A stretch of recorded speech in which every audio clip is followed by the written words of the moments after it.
What's up, everybody? It's Jordan, and welcome to the Sports 200 Show. Today is May 20th, 2021. This video, I am live on YouTube, and today I have a special guest joining me, Blake Jude. How you doing today, Blake? Doing pretty awesome. It's been a couple of crazy weeks of sports, of course. The NBA playoffs has just started up. We've gotten a bunch of different crazy things going on in baseball right now. And, of course, the NFL draft just concluded, and we're heading into the offseason. So pretty hyped, pretty excited. It's been a pretty – I think around this time of the year, it's always pretty fun for sure. Yeah, there's so much to talk about. Lots of, different things. It was recently announced Tim Tebow was officially a Jaguar. There's some really interesting topics in baseball. Lots of people getting upset about, the supposedly unwritten rules of baseball. The Aaron Rodgers situation is still very interesting. But start off here, this is a topic I never thought I would ever actually talk about on the show or just ever in life. Marshall men's soccer team actually won the national championship Monday. You go to Marshall yourself, and I'm from Huntington. I've been a lifelong Marshall fan. It was really awesome to see, their win on Monday, beating Indiana to win the national championship game. And, something I kind of thought of. And the more I thought about it, the more you really can make a case for it. I think this win could possibly be Marshall's, not just their biggest soccer win, but arguably their biggest win in any sport in program history. Do you think that this win is their biggest program in history? Or if not, what game do you think it would be?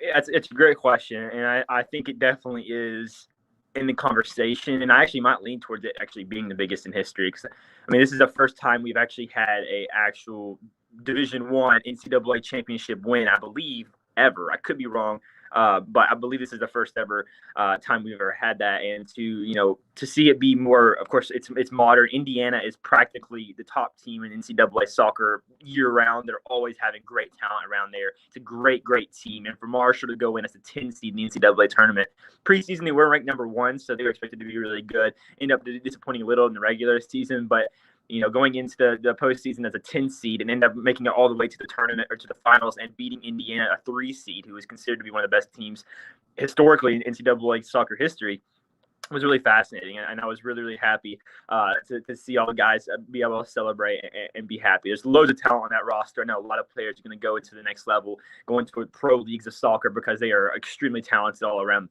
And once they were able to get everything together, they really just kind of came together, and they really were the best team throughout the postseason for sure. I don't really think it was really close at that point. They were just super talented, super great defensively, especially not allowing any mistakes or goals allowed.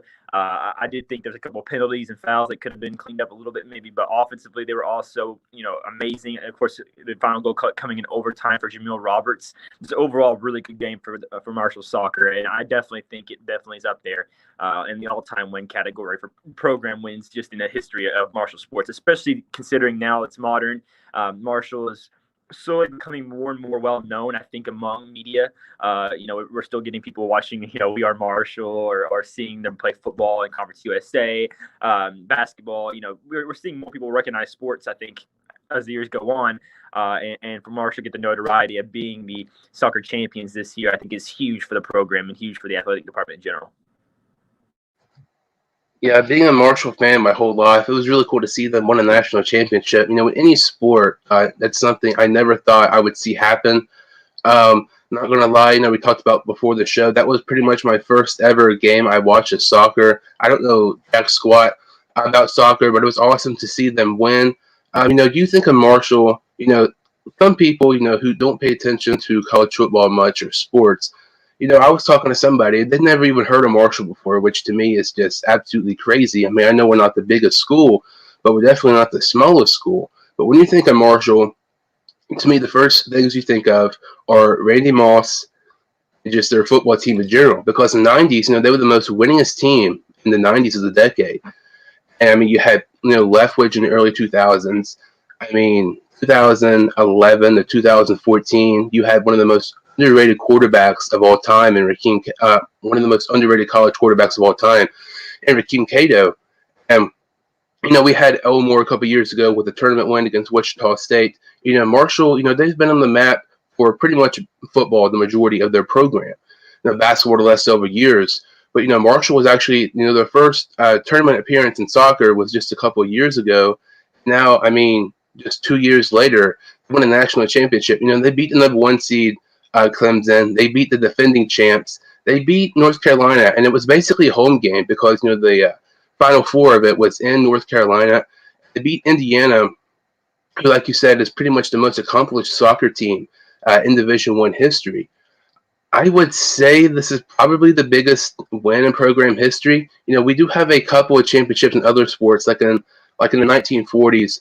They won a national championship, but at the time they were in the NAIA. That's pretty much like the Kentucky Christian, like half an hour away. I mean, very, very small school. Comparable to that. They won some two double A titles in the 90s with Pennington. And they won one with Pennington and won one with another quarterback as well. The only game, in my opinion, that could even be close to this, and if somebody says this game is more important or a bigger win in the soccer game, I would completely understand. The only game, in my opinion, that you can even debate this is the win against Xavier in 1971, because that was the first win after the Marshall plane crash. It killed 75 members, faculty and players. It's the biggest sports tragedy in history. Obviously talked about, they made the movie about it, We Are Marshall. Lots of people, close to the team, and lots of, people, lots of family members of the players who died and everything did not want the team to come back. But you notice in the movie, there was quite a bit of people who weren't really fond of having the team, come back so soon after a horrific plane crash. Just a couple of games, into their following season in 1971, they end up beating Xavier, 15-13. I know Xavier, they don't even have a football team anymore. And it's not like it's a win against a powerhouse. It's just the fact, you win and nobody thought you could. That you literally cannot get worse than a plane crash, and you've overcame so much obstacles and everything. If you have that win, I would say this soccer game is the biggest win in program history. But if somebody says, that Xavier win is the biggest win in program history, I would have, no issues with that. But I really think that these two wins are the biggest, and I think it really is debatable for either one. Yeah, I mean, I think you make a great point, and of course, I think the Xavier win was not as big when it came to Marshall athletics when it comes to revenue. Like, that really didn't help out their athletic department anymore. Anyway, they're expected, if you're a college football team, if you're going to play for that college, you're expected to win games, and for them to finally win a game was huge for sure. But I think now that we are seeing Marshall athletics slowly become not only Division I teams, but also Division I contenders now. I think that is the huge step that they needed to take, and they finally taken it, and at least in the sport of soccer. And we've seen it in the past where they have some very good football teams, and of course last year they were fantastic up until the end of the season. Maybe it's going to start happening more in football. Now that you're starting to see these teams start to rise in the ranks a little bit, maybe this helps Marshall get a lot more notoriety. I know a lot of I've seen a lot of different rankings of like different tailgates and stuff like that. Marshall's getting up there in the rankings now. A lot of people are thinking Marshall sports deserves more hype, and I think of course this is only going to help that step further. I think the Xavier, having Marshall beat Xavier was a big step that was needed to take to really prove that this can still be a Division I college football team. I think that this win over Indiana in the finals of the NCAA soccer tournament tells me that not only are they going to be a team, they can be good teams. They can have good, successful teams that can be contenders at the next level. And I think a lot of recruits and people that actually want to go join Marshall Athletics, they're going to look at that. They're going to want to look and see what their accolades are. And now that you're starting to add more accolades to that list, it's going to be huge for this team. So I definitely think that, in my opinion, this might be the best win in program history for sure. I think that there were a couple of games that Marshall football might have been able to have. Like, let's say if they beat UCF in the bowl game a couple of years ago, would that have been the biggest win? You could probably argue some of those games, but of course, Marshall ended up not winning those games. So they've had opportunities, but I think now that they have finally been able to win one of those big games that they really needed to, I think this is likely going to be the biggest win they've ever had. Yeah, I mean, it was just awesome to see, them win a national championship. This will help them just so much, financially, and, put Marshall on the map, not just in football, not just on basketball, but now on the soccer stage. I mean, football, like you said, they were ranked at one point last season. They closed the season on a 3-game losing streak. And it'd be really interesting, how they do, with, Huff coming in, new head coach from Alabama. Basketball would be interesting to see. Cannot wait to see, how the soccer team performs next season. I know they have some guys, who are seniors, but Marshall is really becoming a bigger program and not just being a football school like they were years ago. There's been reports, rumors pretty much for years now. Maybe they can move to the American Conference. I don't know if that'll happen, but I know like winning a national championship in men's soccer would definitely help your case if you wanted to move up in a bigger conference, and honestly one of the better conferences in Division One. But it was really just so awesome to see, Marshall winning a championship in soccer. Moving on to baseball, I do not talk baseball hardly ever on this show, and that was the first time I ever talked about soccer. It's probably going to be the only time I ever talk about soccer unless Marshall wins another championship. But there was some interesting things from baseball the other day. The White Sox, they were up 15-4 at the top of the ninth.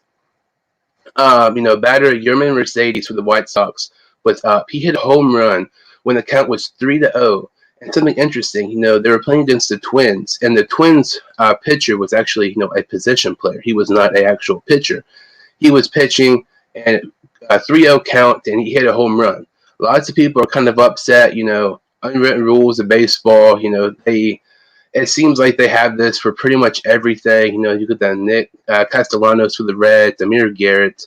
It seems like, they have suspensions, and it seems like old people and old fans of baseball are just getting upset about everything anymore. I do not have an issue with this, hitting a home run. If you have a chance to hit a home run in the major leagues, you're going to do it. I mean, I don't care who's pitching. I don't care what the score is. If you have the opportunity to hit a home run in the MLB, in my opinion, you 100% do it. What are your thoughts, on this kind of situation and the supposedly unwritten rules of baseball? I think one thing that a lot of people forget, especially for rookies in baseball, is a lot of their contracts are based off the stats they have. And Mercedes is a rookie, currently on a rookie contract right now in the MLB. This is his first year contract. A lot of that is based off his accolades and the stats that he performs. So him hitting a home run gets him more money. Can we blame the guy for wanting more money to be able to be more successful, to get more money for it wasn't even his fault. The Twins had completely blown the game. They had no shot of winning the game. It was already a blowout.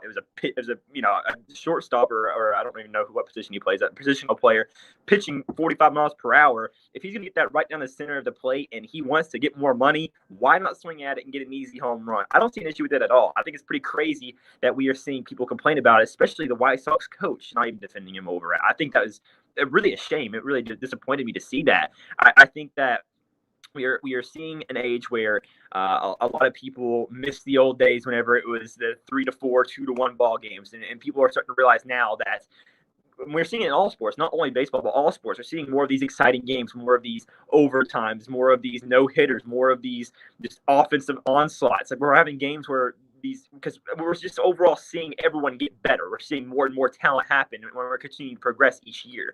And for the games where the really good players that are batting are having great hitting moments, I don't see why you should just lay off that. Of course, I do understand that like if you're winning by 14, maybe don't try to take the game way too seriously. Like, there's always a time, I think, and you're not going to try to use up all your players and all your minutes whenever it's a possibility they can get injured. But I mean, it's a guy that is getting more and more recognition in MLB baseball. He's a guy that's still learning the game. He's not a very experienced player. He's not a veteran. Same with Tatis a couple of years, or I believe it was last year, whenever he hit the same home run that got a lot of issues going on 3-0 count. If it's down the play and if this is going to get him more money, if this is beneficial to him, I don't see why it's a problem. I don't think that this is disrespectful by any means. If you were down by that much, that is your fault.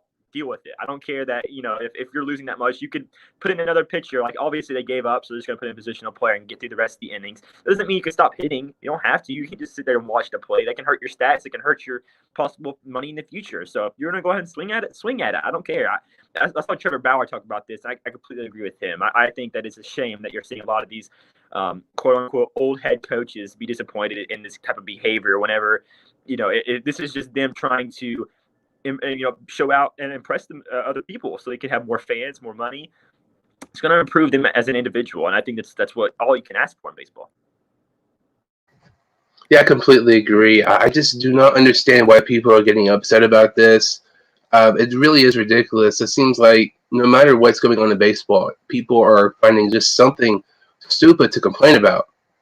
But I mean, there was nobody on base or anything like that, so it was just a solo home run, and the count was 3-0. If I'm going to a baseball game, Cincinnati's about 3 hours away or so. I'm not paying money to see guys walk, like guys purposely just being walked. On a 3-0 count, I don't want to see somebody, look at a ball, does not swing, and he gets a walk. I want to see them take an opportunity to hit a home run. I'm not traveling hours away to go see a baseball game to see a game, that's a 2-1 finish or something like that with a lot of walks. As opposed, I would much rather see games with much more home runs and high scoring games. Anytime, you have a chance to see a home run, at a major league stadium, it's really cool to see. I just do not understand why people are continuing to just be ticked off about the stupid stuff in baseball. And the following day, the Twins played the White Sox again, and Mercedes, was it was nobody was on base or anything, and he about got hit by a pitch. It was thrown behind him, nearly hit his back, and that pitcher was ejected. And I just do not understand like this. I think this kind of goes back to like a soft generation type of thing. Like back in like I don't. I just really do not understand why people are mad about this. I mean, people have no issues when I know it's a different sport, but people have no issues when Ohio State beats Akron 70-0, or Clemson beats Hofstra, whatever, like 60-0. Alabama beating teams. When it comes to baseball, it seems like baseball is the only sport where people actually get upset when teams basically blow out their opponents. I just don't understand this at all. It kind of goes back to the other suspensions this year. Nick Castellanos was suspended 2 games against the Cardinals with the Yadier Molina situation. And then not too long ago, Amir Garrett was suspended 7 games, and then it was reduced to 5 against the Cubs, where he just basically yelled after he got a strikeout. I don't understand this generation of baseball. I mean, you're basically mad teams are scoring more runs. You're suspending players for being happy and being animated, and you wonder why your viewership and your audience is going down. It's crap like this. You're preventing your own marketing in a way, because you're not for this. You're suspending players. You're taking suspending players just for having fun. Why are people going to watch? Why are people wanting to watch your games if you're going to suspend them for no reason? And why are people going to want to suspend? Why are people going to want to watch your games if you get upset when basically a player hits a home run when he has every right to? It's also a very hypocritical, in my opinion. There's always a case. Why are we playing these games? Why is there not a mercy rule in an MLB if you don't really want to play the rest of these next, couple innings if you're winning by 10 plus point runs, right? And, in a lot of other leagues, there are mercy rules for, little leagues, high school, all that. They have mercy rules whenever they are winning by a lot. It happens in soccer sometimes. I know a lot of soccer teams have mercy rules whenever they're winning by a lot. Why does the MLB not have it? Because they want to play the full 9 innings, get all the TV. A lot of people watch the TV, get a lot of ads, get everything they want, and throw out the possibility of the opponent team that's losing maybe being able to come back somehow. They want to maybe just throw in like maybe a 7-inning rally or a 7-run rally or something like that in 1 inning, pulls the team back. So I don't understand, if there's no mercy rule, if you are wanting that to happen and make it more exciting, why are you going to blame the other team for making sure that does not happen and wanting to score more runs, so there is not a chance of them coming back somehow if there's some miracle of 7 runs in an inning? I don't know if that makes a lot of sense, but like, you can put it in basketball terms if it's easier. If the Golden State Warriors are winning by 30 in the first half, and then they take out Steph Curry, if all of a sudden another team starts coming back and now they're within 20, you're going to throw back in Steph Curry and try to get him to play again. So I don't really see the problem. Like, if you want to if you're going to want to be able to keep the lead that you have and make it as much as possible whenever you get the chance, like you're going to want to keep in your stars even if you are still winning the game. Like you're going to want to be able to hit more runs. You're going to want to guarantee your victory. There's no guaranteed victory in any sports. I don't care how much you're winning by. Anything can happen ever. And I think it's dumb that people are trying to assume that hitting another home run, a solo home run at that, is going to is for some reason looked down upon, because anytime I can add a run to a game, I'm going to do it. If I can win the game 99-0, I will do it. I mean, that's just my goal. And I believe it was maybe last week or so. I do not pay attention a whole lot to baseball, right? I think the Reds were playing the Rockies. They were down, 9-0, 10-0, something like that. And the Reds scored 8 runs in 1 inning. That's kind of all of a sudden, like you mentioned, no matter what's going on, it's not impossible to come back and win. I really don't understand, why there would be a mercy rule in the major leagues. It's just something for people to complain about. Kind of staying on the MLB, topic. There was another no-hitter yesterday. That was by Corey Kluber of the New York Yankees. There was actually one the day before. The MLB record for most no-hitters in a season is 7. We're about 42, 43 games into the 2021 season. We already have 6 no-hitters. That is absolutely insane. So what are your thoughts on all the no-hitters going on in the major leagues? It's unreal. And I actually thought it was 7. I didn't realize it was still 6. So, yeah, I'm surprised that, usually on average, I believe I looked this up. I think ever since the MLB started, the average amount of no-hitters per season is 2. And we are, I believe it's almost 40 games into this MLB season, and we already have 6. We're not even halfway, not even close to being halfway yet. I still we're about at a third at this point. So we're on track to have almost 20 MLB no-hitters this season, which is 18 more than average, which is insane, absolutely crazy. And we are seeing multiple teams, I just think this is a case I brought up earlier. We are starting to see now an age where everyone is becoming more and more talented. We are getting better players. We are getting better hitters, better pitchers. And whenever they are on their game that night, they are unstoppable. And I think that is really fun. You want to see these games where you have a pitcher throwing, 10 strikeouts a game, or you want to have a guy hit 3 or 4 home runs in one game. Like, you want to see these exciting moments and see these records continue to be broken by single season players. And I think that now that we are starting to see that, a lot of people are not liking it. They don't like the fact that baseball is becoming more of a, either a no-hitter or a 10-run game. It's always never like in between anymore. I know a lot of people don't really like that, but I think this is what makes baseball more exciting. I would much rather watch a no-hitter happen than I would watch a 1-0 ball game.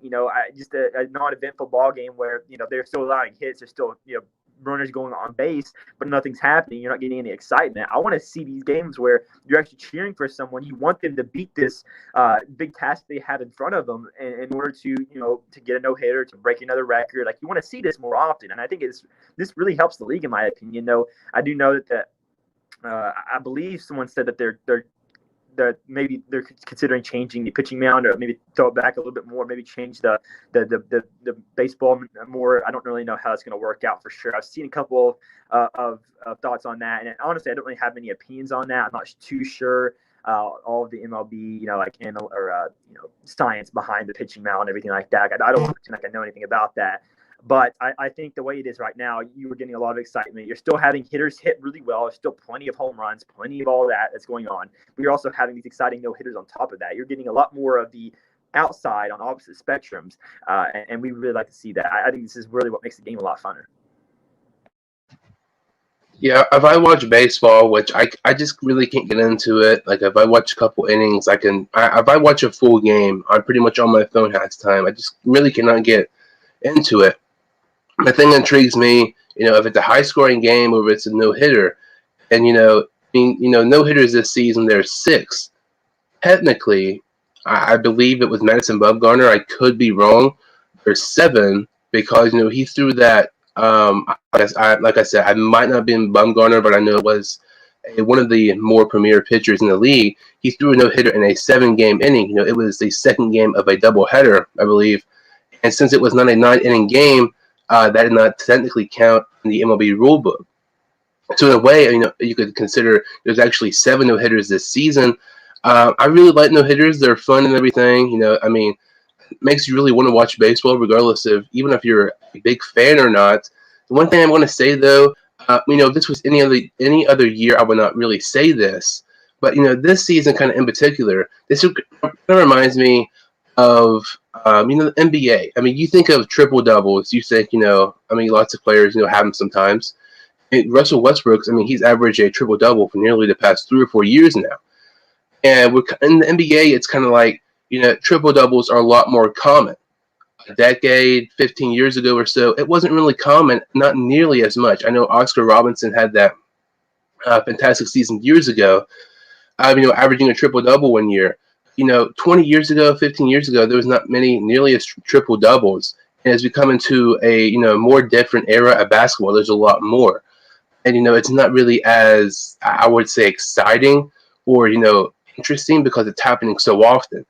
I really like no hitters and everything; they're really cool. But I would kind of compare this to a triple double in basketball, and the fact because it's like you said, there's about 1 or 2 a year, and the fact that there's 6 so far when some teams have played 42 games this season.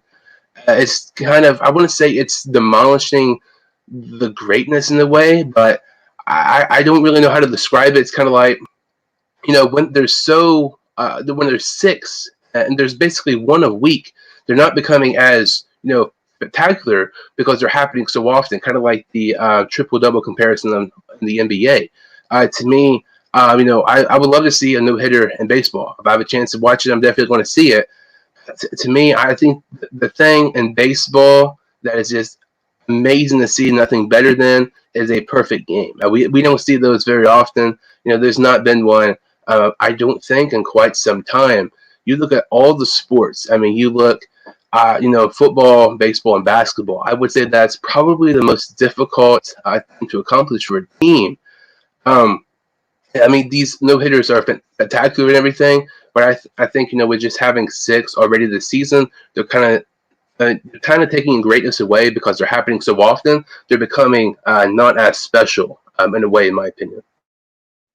I think you do make a great point, and I do somewhat agree with you. I do think the MLB analogy that you gave was actually a very good example because triple doubles back in the day were very rare, and we were super excited to see them happen. And now that Russell Westbrook's getting them pretty much every night, LeBron got one last night. We're seeing James Harden, KD, Kawhi Leonard, all these guys get triple doubles almost every single night. It feels a lot less spectacular now, but I think at the same time, you look at the opponents they're going against.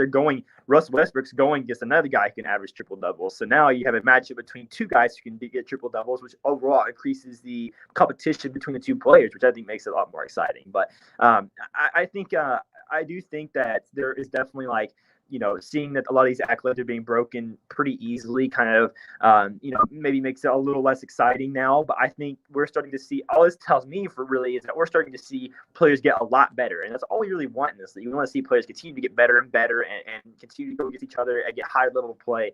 And I think we're now starting to finally get that. And I do agree with you. I think the one thing that MLB has going for them right now that the NBA does not, I think, is the fact that they have the perfect game. They have the very, very rare perfect game still. Players they're playing no hitters, but it is extremely hard to not walk a player, not hit a player, not have an error happen in the game. That is not only a pitcher effort, but also an entire team effort to get a perfect game. And so that is still very, very rare. We rarely ever see that. And I think that is one thing that the NBA does not have. Triple doubles really feel like the most rare feat for a player. That or 50-plus points. We're starting to get that pretty regularly now, so it's not as exciting anymore. So now when it comes to the NBA, I don't really think there's any real incentive to watch a matchup unless it's a star player go against another star player. I think at this point it's kind of been there's not really any stats or anything that you could really be informed on to really be excited to watch it unless it's a career accolade being broken.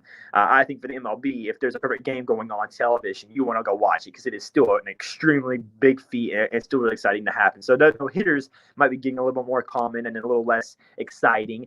Perfect games are still way up there, and I think it even, in my opinion, it even makes perfect games even more exciting at this point because we are starting to see, no hitters. We're starting to see a lot more of those. But even whenever these teams and players are having no hitters, they're not having perfect games. So we're starting to see more of a ratio between no-hitters to perfect games, making it feel even more rare to have a perfect game, if that makes any sense. So I think that this, in my opinion, makes the perfect games even more exciting in a way. And I think that's what, like I said, MLB really has going for them right now.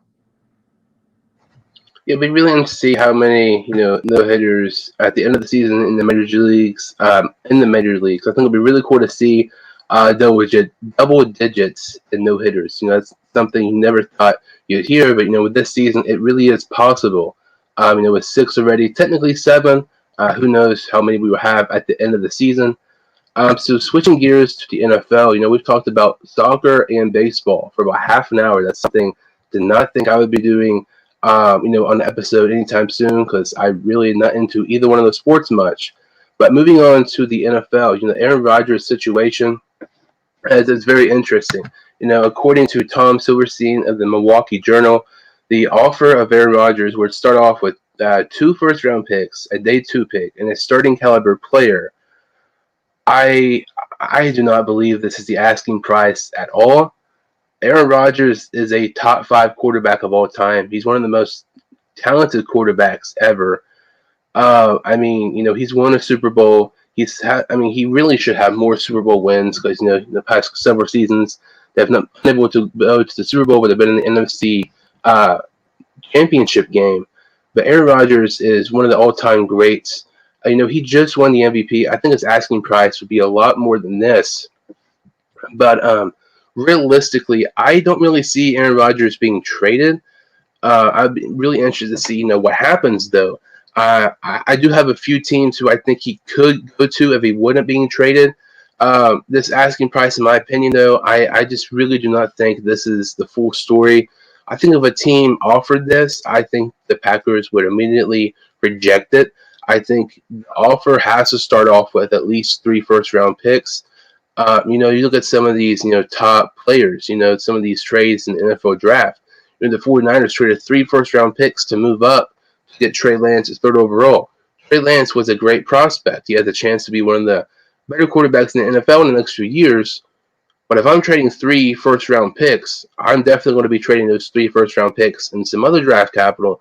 One of the best quarterbacks of all time, who's coming off an MVP season, won the MVP, rather than Trey Lance, who's 3rd pick overall, one of the better quarterback prospects. So, what are your thoughts, on Rodgers' asking price and everything like that? I really think Rodgers' asking price is determined on whether or not the situation itself is salvageable or not, because if Rodgers does not get traded this year and he does not want to be a Green Bay Packer, if he does not play, it is very likely we continue to see the asking price for Rodgers continue to go down until it's at the point where they just might even cut him. And I think that's the biggest issue right now, because at this point, this is probably the most value you're going to get for Rodgers trading him right now at this very moment. That's probably the best case scenario for them, is trading him at this very moment. This is the highest it's ever going to be. So I'm not sure how reliable the information is on his trade value, but I can see by the time they trade him, it might go down to be around that much. I could see it maybe going down, because teams are starting to realize now, like, why don't we just wait until they cut him, or wait until wait until he hits free agency, and then we can try to fight him and pay him a bunch of money to come join here. The Broncos have a huge advantage because they know that this is where Aaron Rodgers would like to go. They know that this is the guy they can get. They know that they don't have to offer as much as a regular team, because he's going to want to push to get there, and he's going to try to do everything he can in his power to get to Denver. So I think, right now I've seen a couple of trade packages being like 3 Broncos first-round picks, and maybe, I've seen Cortland Sutton thrown out there. I've seen maybe another cornerback. I know they have a lot of cornerbacks in that roster. Maybe one of those guys thrown out there, or maybe even, like you said, maybe 2 first-round picks, a second-round pick, and maybe a Cortland Sutton added into the price, something like that, being thrown into a package to try to trade for Aaron Rodgers. And honestly, if I'm Green Bay, though that is not as much as I would want for, of course, the MVP last season, if this is a relationship that you're not going to be able to fix, this is probably the most you're going to be able to get for him. You don't want to screw up like the Texans did and wait to just trade Deshaun Watson, and then him all of a sudden have an issue rise, and now all of a sudden Watson doesn't even have trade value at all. Like, he's all of a sudden just gone. I mean, it really feels like, Houston is going to get nothing for him at this point. You want to try to get as much value as you can for your quarterback at this point if he's not going to come back. And so I think being able to trade him immediately would be ideal. I definitely think the Denver Broncos are definitely the leaders right now in the NFL for Rodgers. I feel like that's probably the team he's going to go to if he does go to another team. And I feel like right now you might be able to squeeze in 3 first-round picks and a good player. I definitely think you're in store for sure. At least 2 first-round picks. I would even say maybe 2 or 3 second-round or day 2 picks as well, on top of maybe a great player or another good player. We'll see. But I think that, I can definitely see the value being a little bit more than what the reporters said. I think, in my opinion, he's worth a little bit more than that, especially with a lot of other teams wanting to offer and try to get him. But I do think that as time goes on, and if, teams realize that, hey, if we just keep waiting, they're going to continue to lower their price. You might be able to get sneaky and be able to get him at a really good deal. So we'll have to see how that all turns out. But I think we're starting to slowly see Rodgers' value go down as he continues to have these issues. I think it'll be one thing, since all this started, on April 29th, the day of the first night of the NFL draft. Rodgers has not once said, he wants to be a Packer for life, anything like that. You would normally hear from somebody who denies reports. The fact that we've not heard any of that from Aaron Rodgers kind of indicates that maybe he really does not want to play for the Packers. I really don't see him being traded, though, but a couple landing spots for Rodgers, in my opinion. You mentioned the Denver Broncos. I would be ecstatic to see Rodgers go to the Broncos. Obviously, we're both Bengal fans, but for the past year, I was really high on the Broncos train. Getting a couple of first-round picks, trading for Rodgers, they said they wanted a starting caliber player. They have Jordan Love, they have Blake Bortles, as the quarterbacks for the Green Bay Packers if Aaron Rodgers were to be traded. I'm not opposed to trading, Drew Lock, in that mix if the Packers would want him. Let's say 2 first-round picks, Drew Lock, couple of mid-round picks, and maybe KJ Hamler or someone like that. I think that would be a nice package deal for the Green Bay Packers, sending Rodgers to the Broncos. I think the Broncos makes the most sense, and it's not even particularly close at all.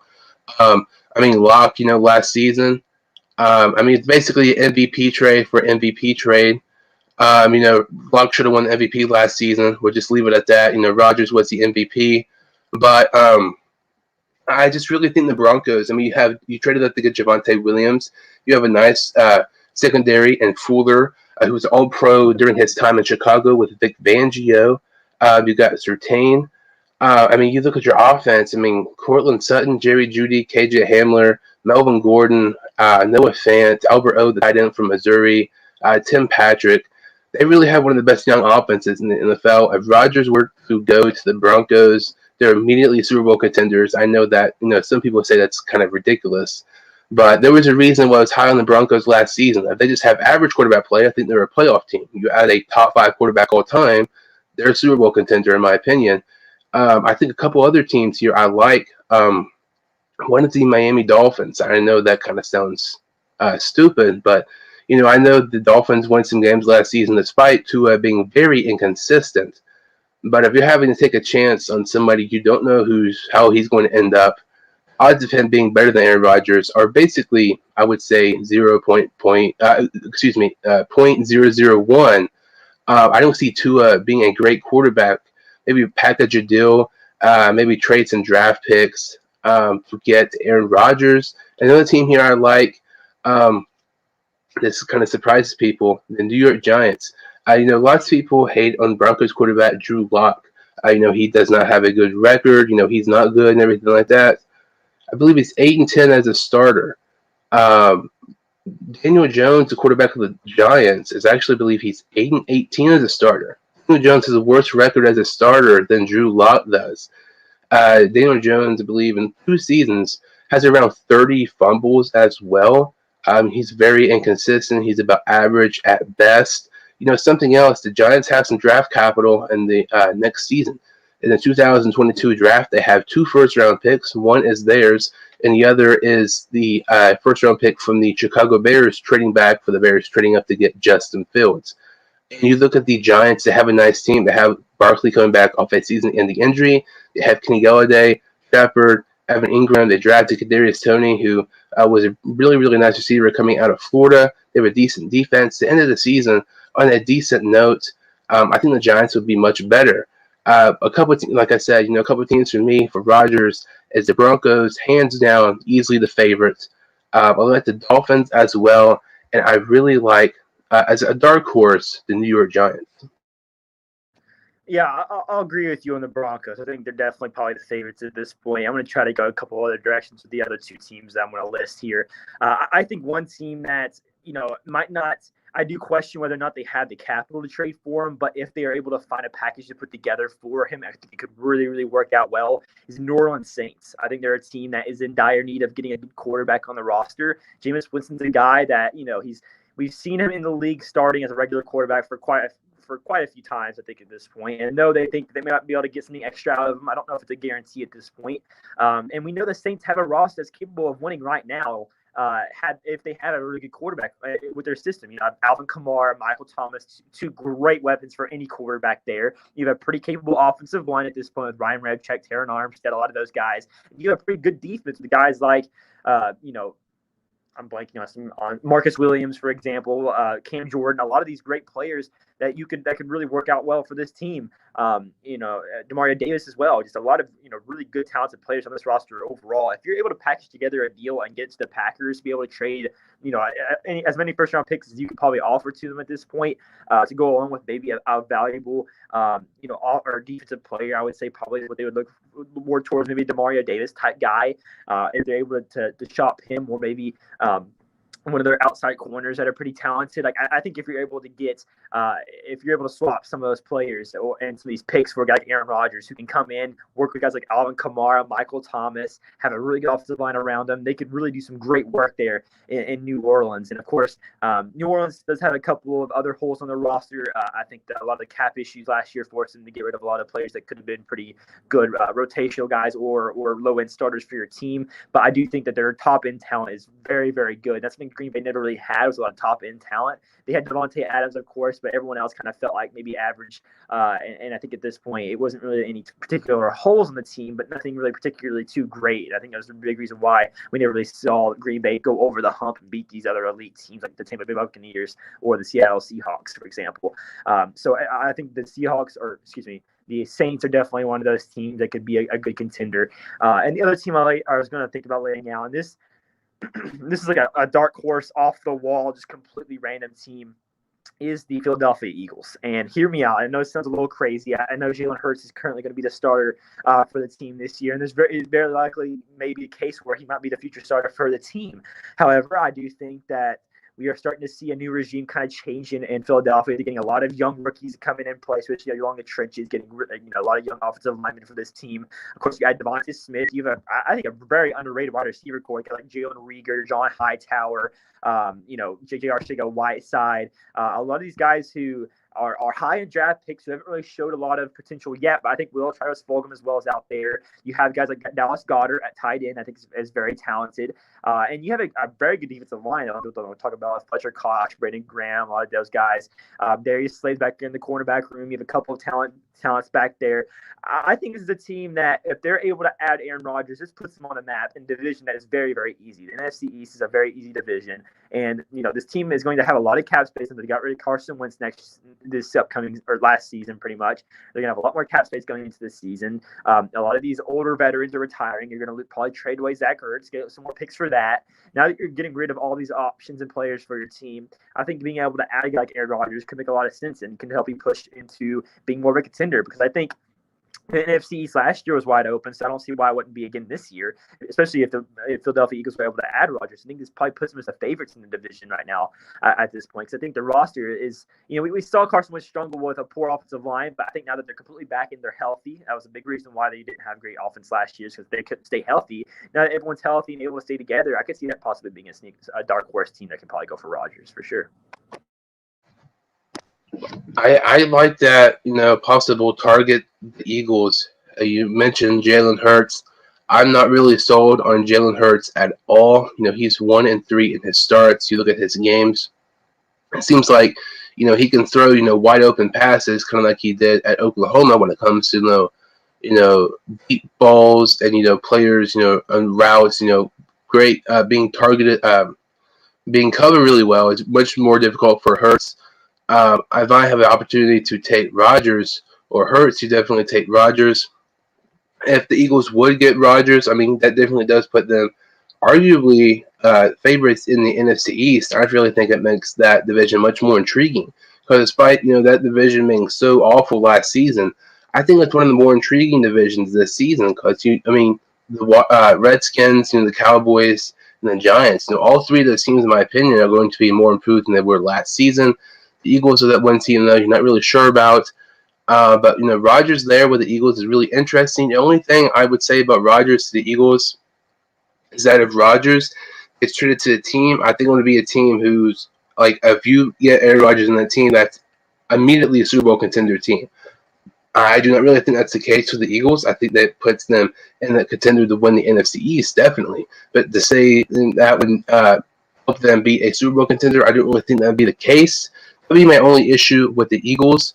But I think it'll be really interesting to see where Rodgers goes. You mentioned the Saints as well.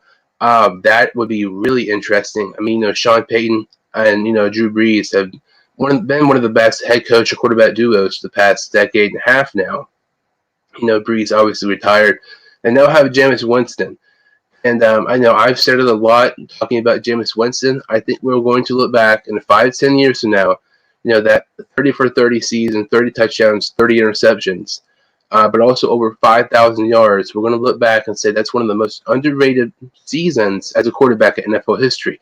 I know it sounds crazy. Like half those interceptions away. Lots of those interceptions were drops, and that was his first season as a quarterback with the Buccaneers. It wasn't his first season, but it was his first season with a new head coach and the offense coordinator and Byron Leftwich. If I have a chance, I'm definitely going to try to get Rodgers over Winston, but I think Winston's going to be better than people think this season. Rodgers, to me, honestly, I think he will stay in Green Bay, but if I'm picking one team where Rodgers would go to, I would ultimately say it would have to be the Denver Broncos. Yeah, I'm not going to pretend like I know what's going on right now in Green Bay, but if it's salvageable, I will definitely say Green Bay is going to do everything they can to keep Rodgers there with the Green Bay, and I think that if they can do so, they definitely will. So I would still say, yeah, I definitely think Green Bay is probably the favorite, but I would start to say now Denver's right there. I could easily see them having Aaron Rodgers in a Broncos jersey next season as well. So we're talking about Aaron Rodgers possibly being traded. Some of where his targets. If he would be traded, what teams might try to land Rodgers in a huge package deal. There's some reports today. The Atlanta Falcons wide receiver Julio Jones is actually on the trading block. To me, it's kind of interesting. What are your thoughts on Julio being on the trading block, and do you have any possible trade suitors for Julio Jones? Makes a lot of sense for me, for Julio Jones to be on the block. Of course, you draft Kyle Pitts, a tight end, wide receiver, tight end, do a combo, a guy kind of. And I think both of us would agree that he was probably one of the most talented players in this draft, and it really wasn't even close. Dude's a freak athlete. He can replace Julio Jones in this offense and be very successful doing it. You also have a guy in Calvin Ridley who is capable of being a wide receiver one for your team. Russell Gage is over there playing really well. This is a team that has already had a very good passing attack, and Julio Jones is being paid a lot of money. And I think at this point, you are starting to question whether or not his stamina and his ability and his durability overall is able to stay consistent enough for what he's being worth paid. So I think being able to get rid of him and moving on from all the money that he is, making currently from Atlanta will save them a lot in cap space and allow them to really attack next year's free agency and get a lot of great players around him to hopefully start to rebuild this roster. So I think it's a very good idea for Julio Jones or for the Atlanta Falcons to try to move on from Julio Jones after June 1st, of course, so they can save extra money from this contract. I think that as for contender teams like the Ravens, the 49ers, I'm trying to think of more examples. I really think the Ravens and the 49ers are probably the two most likely teams. I would also maybe say the Patriots might be in that league, maybe realm a little bit. Maybe even a team like the Dolphins who can use more wide receiver help if they wanted to. Teams that are capable of being able to offer a lot of picks for a guy like Julio Jones. I think those teams that could really use him. He's going to be a guy that he might not be your feature wide receiver anymore. I actually think he probably still could be. He's still one of the greatest wide receivers in the league, I think, at this point. But I think his durability is more of a question at this point, so you might have to have a little bit more talent around him. I think a team like the Ravens is probably his ideal situation where he ideally goes for Julio. Maybe even a team like the 49ers as well. They have good wide receivers. Ravens have Rashad Bateman, who they added, Devin Duvernay, Marquise Brown. No feature guy yet, but they can have guys that can be feature guys maybe in the future. Same for the 49ers. Debo Samuel, Brandon Ayuk. No true feature guy, but two guys who could be feature guys in the future. I think if you're going to let Julio Jones be added along those one of those two corps, he can really fit really, really well in that offense and add different, kind of part of his game to their team and continue to help balance their offenses out. Yeah, Julio being traded to me, I'm not totally against it. The bad thing about this, with his contract, though, like you mentioned, it'll be a lot less once at post June 1st. If that was not the case, I would not have been surprised at all. Atlanta were to trade him, throughout the draft last month. A couple teams to me that come to mind kind of solves the Aaron Rodgers situation. Julio to Green Bay, I think that makes a lot of sense, but Packers have no cap space at all. We notice, how people, talk about free agents, recaps, and what all teams did in free agency. The Green Bay Packers, they're probably one of the least active teams in free agency this past season. They actually re-signed Aaron Jones, surprised a lot of people, including myself. But because they signed Aaron Jones, lost, Pro Bowl center and All-Pro Corey Linsley to the Chargers. Because he wasn't having a huge contract, but they just had no money to sign him because they are a very difficult situation in cap space. I think Julio would be a great fit in Green Bay, but with the cap space situation, I do not know if that will work out. Another team I like is the Colts. I was watching the Pat McAfee show earlier. He kind of mentioned the Colts. I like that a lot. I think the Colts are definitely a dark horse in the AFC. I think Wentz is going to have a breakout year, really surprising people. They have T.Y. Hilton. He kind of surprised people and re-signed. They have Michael Pittman Jr., who I think has potential to be a really nice receiver, from USC a year ago. Getting Julio Jones really gives another target for Carson Wentz. I think that makes them definitely a Super Bowl contender. I think they're a Super Bowl contender right now, but that really helps their case a lot. And the last team is, you kind of mentioned them, the Patriots. I would love to see Julio with the Patriots. I think it makes a lot of sense because, you signed some top-tier tight ends. You signed some wide receivers, but there was nobody like top-name wide receivers. Cam Newton, Matt Jones, whoever the quarterback is. You have, Hunter Henry, and you have some nice targets, and then you add Julio Jones as well. Something else to look into. I do not really think this will happen, but this is just throwing this out here. The Atlanta Falcons, look at their team needs. Probably their biggest need right now, you can make a case it's quarterback, and that's one of them. But the other one, in my opinion, is probably corner. Something to look at, the Patriots, and Stephon Gilmore. There's been talks about possibly Stephon Gilmore being traded. He only has 1 year on his contract left. The Patriots can get away from Stephon Gilmore, maybe have a resurrection in his career going to the Atlanta Falcons, while the Patriots get a star receiver and Julio Jones, easily the best receiver since getting Randy Moss years ago in that historic season, and nearly the undefeated year. But Julio Jones to the Patriots for Stephon Gilmore, very underrated trade. We don't really often see player-for-player trades when they're not the same position. That's kind of something you more see, and you see more in basketball. But I would love to see that trade. I think it's possible because, the Patriots need the wide receiver, the Falcons need a corner. It would really help out both teams in the long run. I would really like to see Gilmore for Julio and him going to the New England Patriots.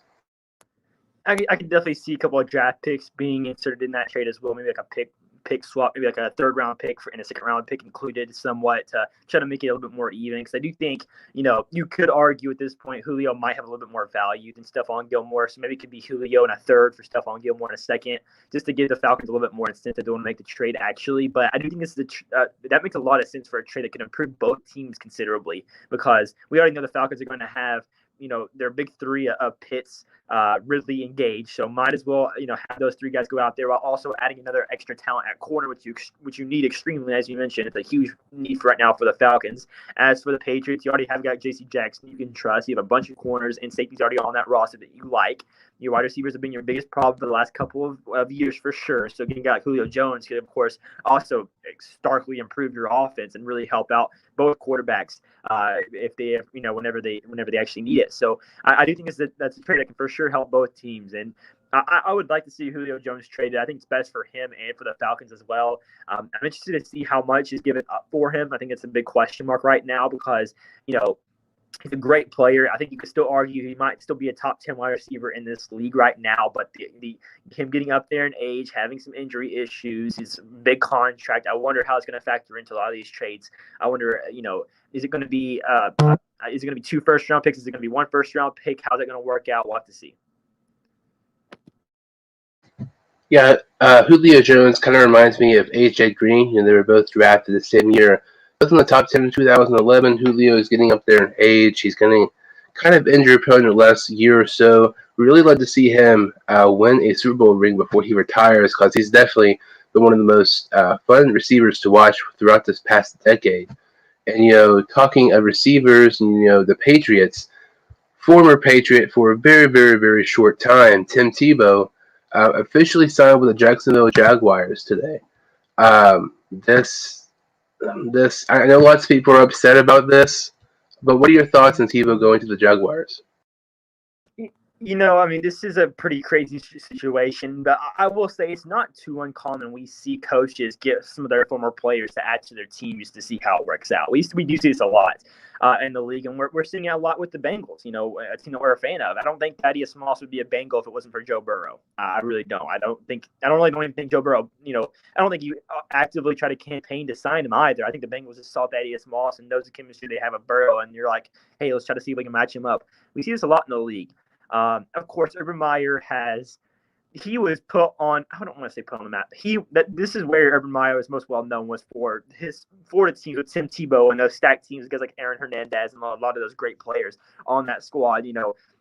Those were elite Florida teams, a lot of issues, of course, off the field, which we won't discuss. But those are fantastic teams led by a guy like Tim Tebow, who was fantastic. And I think that, in my eyes, this Tim Tebow signing is, to me, somewhat of a similarity to Taysom Hill going to the Saints. This is kind of what I kind of think of it as somewhat of a similarity. I think he's listed as a tight end. I don't see him playing the tight end spot.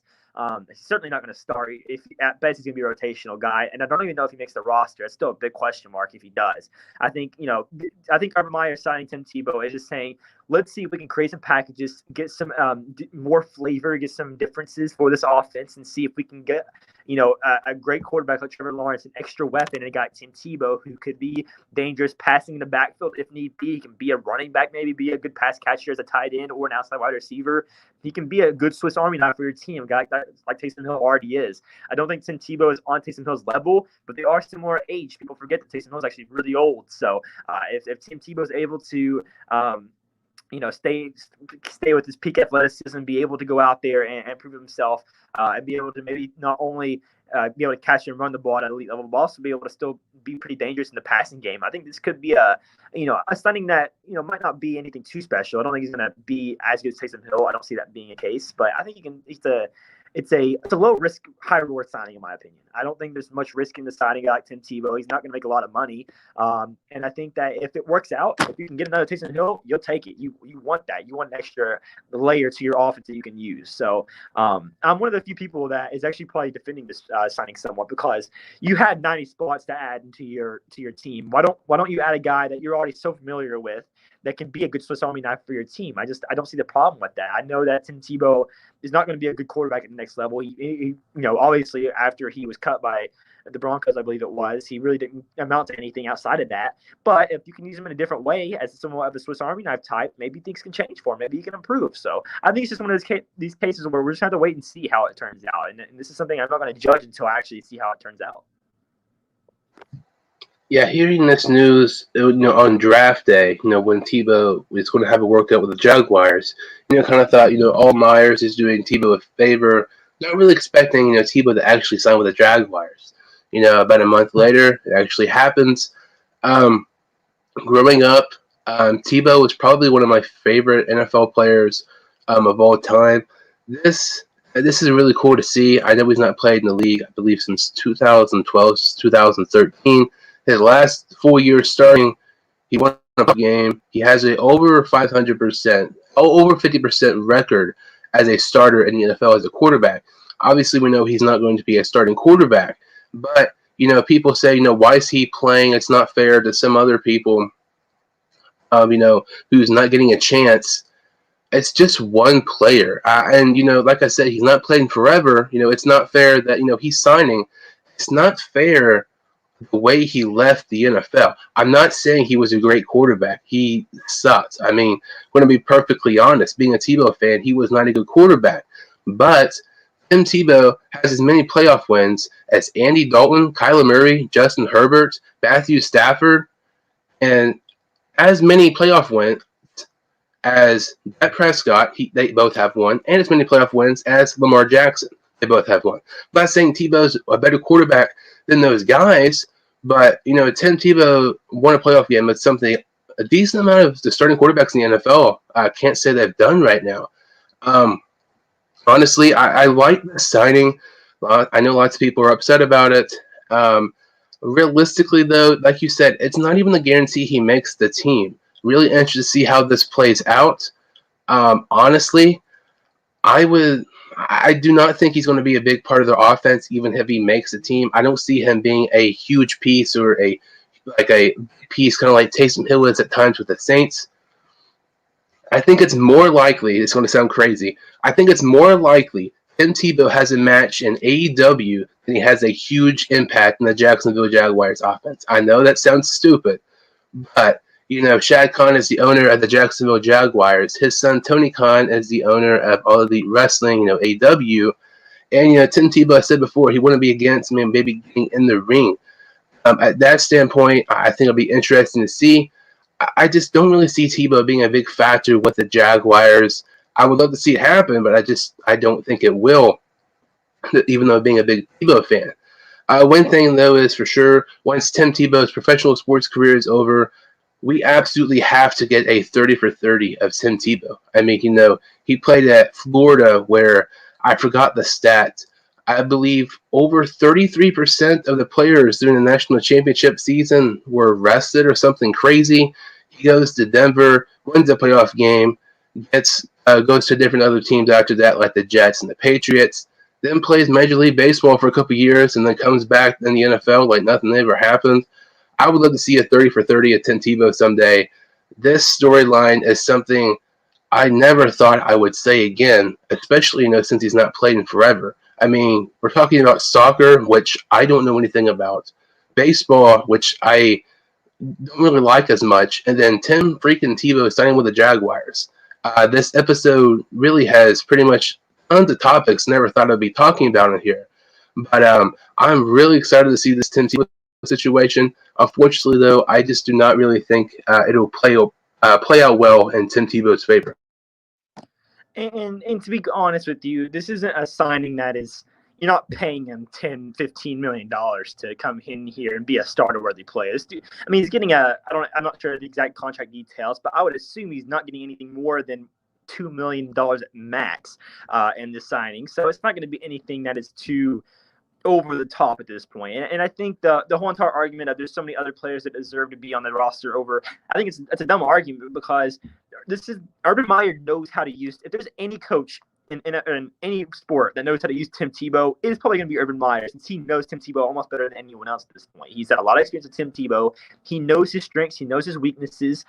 I think if there's any way if this is going to work out, it's going to be with Urban Meyer. So why not give him one last shot? Tim Tebow, I'm sure, knows that if he's cut from the Jags, he's never going to be in the NFL again. This is his last chance. Just go out there, try your best, try to see what you can do in training camp. If you can impress the coaches, maybe make the roster. I agree with you.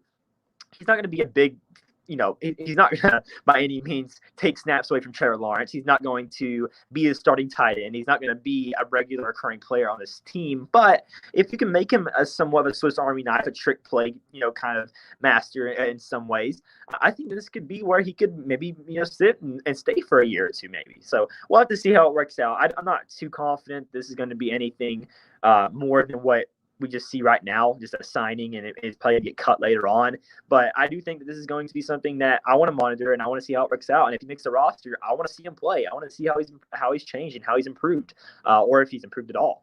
That's something I'm interested in. So I'm not against it whatsoever. I think if you want to sign a guy that you're familiar with, go for it. If you can get him right, you're going to look like a genius. So might as well see how it works. Something else to point out, I forgot. He actually turns 34 in August. Not playing in the NFL, getting close to be a decade, and 34 years old. Actually older than most of the starting quarterbacks in the NFL, switching positions. Very interesting to see how that plays out. I hope Tebow does good with Jacksonville, being a big Tebow fan. I definitely want to see that. I definitely want to go to that Jaguars-Bengals game if Tim Tebow is on the active roster on Thursday Night Football in Week 4. Kind of switching gears to the last topic with the Bengals. We're both Bengals fans, and the Bengals recently signed wide receiver Trent Taylor. What are your thoughts on the Bengals signing Trent Taylor? Yeah, I've done a lot of research on this guy after the Bengals signed him, just to get to know the guy a little bit. I actually watched a couple of videos on people explaining him, at least 49ers fans doing it. For those who don't know, Trent Taylor was, I believe, a 49er back in 2018, I think is what it was, whenever he had 400 yards receiving in his first season as a 49er. And all people were really impressed by his rookie season there, and we're really shocked to see how well he performed in his first season with the 49ers. And many people thought that he might be the future starting slot receiver for their team. Of course, the next couple of seasons, 2019, I believe he suffered injury mid-season. Only had, I believe, 131 yards receiving, I think is what the exact amount was. And then the 2020 season, of course, he was hurt for the entire season, and he was completely gone. But in between those, in the training camps, the 49ers said that he was one of the stars of every single training camp they ever had. He's a very, very hard worker, really impressed. I believe Kyle Shanahan said, if there is one guy that you think can break out into superstar on your team right now, who is it? And the first name he said was Trent Taylor. So if this is a guy that can reach, I wouldn't say his ceiling, because I think at this point it's pretty much out of the question with all his injuries that he's had. But if he can be if he can continue to improve and get better, this guy is very, very fast. He works a lot with special teams, and he can be a punt returner or a kick returner for your team, which is, I think he's probably going to be the Bengals starting punt returner, if you ask me. But also being the backup slot receiver to Tyler Boyd, if you can let him be a reliable backup and maybe work in the empty sets as a pretty good speed guy, can get around the field, can get open, is very, very good with the ball in his hands, yards after catch. He can be another really low risk, high reward signing. This is a guy that I think could be pretty solid. I was more along the trains of getting a guy like maybe D.D. Westbrook, Marquise Lee, who of course has already been signed, but one of those other guys that I think could be a good wide receiver 5 for your squad. But I think Trent Taylor is going to be another one of those guys that I think has a lot of potential. I see this as a complete Alex Erickson replacement, and I think you're adding this guy. I think his floor might be a little bit lower than Erickson, but I think his ceiling's also, I think, considerably higher. So you're getting a lot more of a risk here at this position, but it could show to improve this team overall. Yeah, when last week when they had like the tryouts and stuff, he was wearing the 18 practice jersey. I didn't even know that he was working out with the Bengals until that day. We didn't hear, well, at least I didn't hear anything about it. A couple of days later, the Bengals signed him. I actually like this signing more than most people. I know some people have mixed feelings about it, but he played, I believe, at Louisiana Tech, and him and Carlos Henderson. I mean, those guys were just so fun to watch at Louisiana Tech. I really wanted the Bengals to get both of them in the draft when both of those guys came out. And Trent Taylor, he's had over 700 receiving yards, 3 touchdowns, and his punt return yard average. He averages about 9.5 punt return yards per a punt return. Like you said, this is definitely going to be a replacement for Alex Erickson. I've seen some people comment, this is a bad signing. This is going to take targets away from Auden Tate. That cannot be, in my opinion, not any further away from the truth. We looked at Alex Erickson last season. He did not get many targets. I kind of see this as a similar situation with Trent Taylor. I don't think he's going to get a whole lot of targets. I think he might be more primarily on a punt return basis.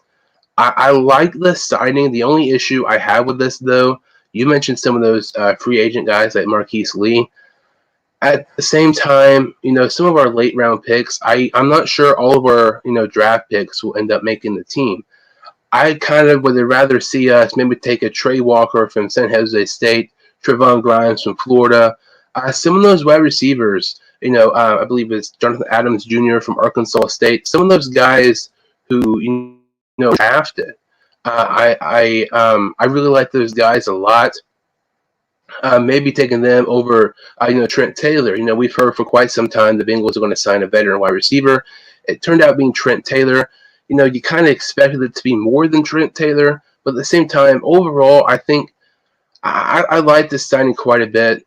I think it might end up being better than people think. It's like you said, extremely low risk, extremely high reward situation. I mean, Trent Taylor is not going to be some star receiver, but I definitely see this as a possible upgrade over Alex Erickson. Anytime you have a chance to upgrade a player to position, and if it works out, that's always good for you. I think this is a pretty decent signing here by the Bengals.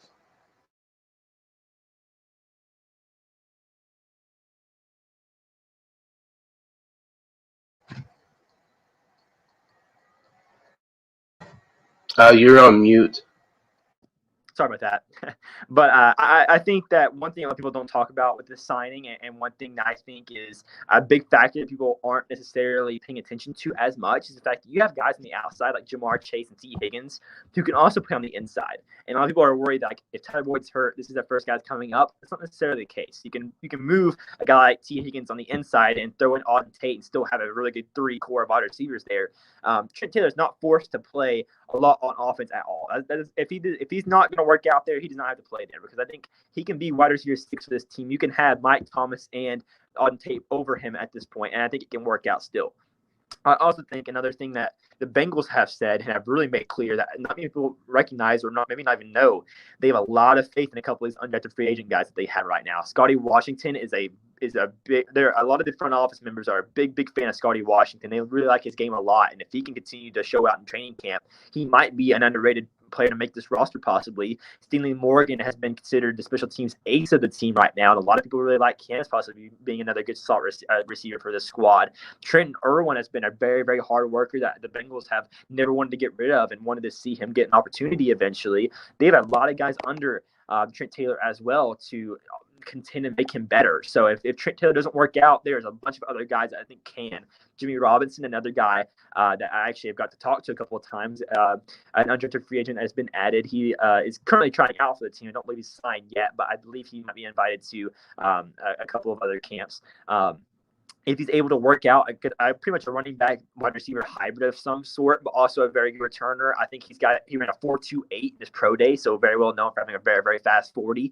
He's another guy that I think can have a lot of potential if he's able to reach it. So a lot of different guys I think can still contend with Trent Taylor. I think a lot of people have it in their heads that Trent Taylor is going to come in and be the wide receiver 5 for this team, the first guy off the bench. That's not the case at all. I don't think that he might be able to, but I don't think that's what he's being asked to do right now. I think he's being asked to contend with the rest of these guys to try to get the punt returner spot, and if he's able to make it, maybe try to contend to be a regular occurring rotational player on the wide receiver core. I don't think anything's guaranteed right now with Trent Taylor. I think he has to earn all of it, and if he ends up playing a lot, it's probably because he earned it. So I'm not too upset with the signing at all, because it's just creating more competition for everyone. You mentioned some of those undrafted free agents. You look at throughout the years, the Bengals have really had some nice wide receivers in the late rounds or undrafted free agents. Look at Marvin Jones. He was a 5th-round pick. I know TJ Houshmandzadeh was years ago, but he's one of our best receivers in franchise history. He was a 7th-round pick. Tate was a 7th-round pick. Damian Willis, he was an undrafted free agent, and one of the first games of the 2019 season, he was actually starting for us. Alex Erickson, as much as he's been inconsistent the past few years, I would say he's been pretty productive for an undrafted free agent. You mentioned some of those other guys as well. I think this Trent Taylor signing has potential to be a little bit better than some Bengal fans hope. Like you said, I don't think it's a guarantee. I think it's 100% certain he even makes the team, though. But I like this signing for the Bengals. It's just the more depth at one of the most underrated wide receiver groups in the NFL. So, this episode we've talked about a ton of stuff. Marshall winning the national championship game in soccer, the unwritten rules of baseball, the Aaron Rodgers situation, and some landing spots for Rodgers, the no-hitters in the MLB, Julio Jones in the trading block, and some possible trade suitors for Julio and Tebow officially signing with the Jaguars, and the Bengals signing with Trent Taylor. And coming up tonight at 9 p.m., having an interview with Brian Maxwell, the bare knuckle fighter. They'll be facing Chad Ochocinco on the Mayweather Jake Paul bout on June 6th. So make sure to tune into that. So Blake, can you tell some listeners who can follow you on social media? Yeah, my Instagram is at StripeHypeCincy on social media. I actually just dropped my Bengals 53-man roster predictions today, so go check that out if you'd like. BengalsInsiders.com. I have a bunch of, I think it's like at this point, like 12 or 13 regular writers that are continuing to write great articles about the Bengals, so check that one out as well. And also my Twitter is Blake Jude 714. I post a little bit of Bengals stuff, also some NFL draft stuff on there. Yet again, thank you for having me on. It was a great podcast, and had a great time doing an interview with Brian. Is it Brian Maxwell? Is that who it is? Yeah. I mean, yeah. Have a great time, and make sure you talk some trash, because I hope we're all cheering for Chad Ochocinco in that match, right? I don't know. I kind of go back and forth. I mean, I want Chad to win, but at the same time, I'm really happy. He's joining the show to talk basically trash about Chad. I'm kind of mixed feelings about it. I'd be happy with either person winning. I have no issues with that at all. But I'm really looking forward to that. Yeah, I really appreciate you joining the show. This was a lot of fun talking about a whole lot of things. Make sure to follow Blake on all the social media outlets that he has. I'll put those links in the description below. Follow me on Instagram and Twitter at the Sports Dude Hunt Show. Make sure to like this video and subscribe to the channel. I really appreciate it. I'll see you next time on the Sports Dude Hunt Show.